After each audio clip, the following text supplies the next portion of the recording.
আগামী জুন শেষে মূল্যস্ফীতির হার ৭ থেকে ৮% নামিয়ে আনা কঠিন হবে বলে মনে করছে বেসরকারি উন্নয়ন সংস্থা Centre for Policy Dialogue CPD. রোববার বাজেট প্রস্তাব উপস্থাপন বিষয়ে সংবাদ সম্মেলনে বলা হয়, শহরের চেয়ে গ্রামে খাদ্য মূল্যস্ফীতির হার অনেক বেশি। সঞ্চয় ভেঙে খাচ্ছে সাধারণ মানুষ। এই পরিস্থিতিতে করমুক্ত আয়সীমা বাড়ানো যৌক্তিক বলে মনে করে সিপিডি। একই সাথে রাজস্ব আদায়ে আধুনিক রাজস্ব কাঠামো প্রণয়নের প্রস্তাব দিয়েছে সিপিডি।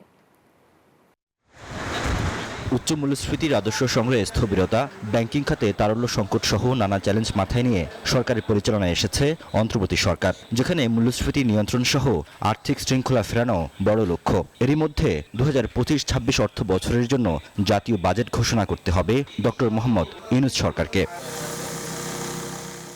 বেসরকারি উন্নয়ন সংস্থা সেন্টার ফর পলিসি ডায়ালগ সিপিটির মতে আগামী বাজেটেও গুরুত্বপূর্ণ ইস্যু হবে মূল্যস্ফীতি নিয়ন্ত্রণে রাখা। রোববার সকালে রাজধানীর ধানমন্ডিতে সিপিটির কার্যালয়ে আগামী অর্থ বছরের বাজেটে নিজেদের সুপারিশমালা তুলে ধরতে গিয়ে এসব কথা বলেন প্রতিষ্ঠানটির নির্বাহী পরিচালক ডক্টর ফাহমিদা খাতুন। উচ্চ মূল্যস্ফীতির কারণে মানুষের সঞ্চয় কমছে, আবার অন্যদিকে আমরা দেখছি যে ব্যাংকের যে ডিপোজিট উপর ইন্টারেস্ট রেট, ব্যাংক আমানতের উপর সুদের হার, এটা বৃদ্ধি পাওয়ার ফলে সঞ্চয়পত্র কিন্তু বিক্রিটা কিন্তু প্রত্যাশার তুলনায় কম হতে পারে। সেজন্য বাজেট ঘাটতি পূরণের জন্য আবারও সেই ব্যাংক ঋণের উপর চাপ আসতে পারে।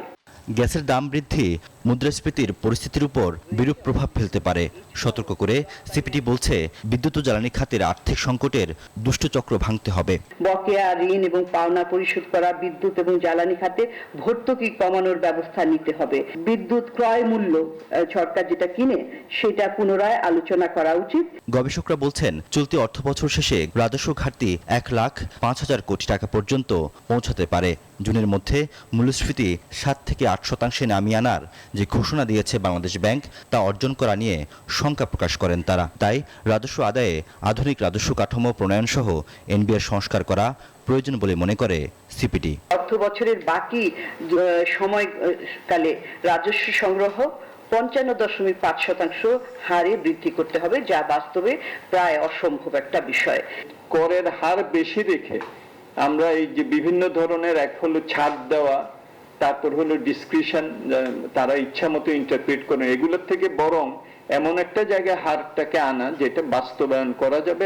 বাজেটে সুবিধা বঞ্চিত জনগোষ্ঠীর সুরক্ষায় অগ্রাধিকার দেয়া এবং ব্যক্তিশ্রেণীর করমুক্ত আয়ের সীমা 4 লাখ পর্যন্ত করার সুপারিশ করে সিপিডি। ব্যক্তিগত আয়ের কর সীমা। রিয়াদ সুমন, নিউজ 24, ঢাকা।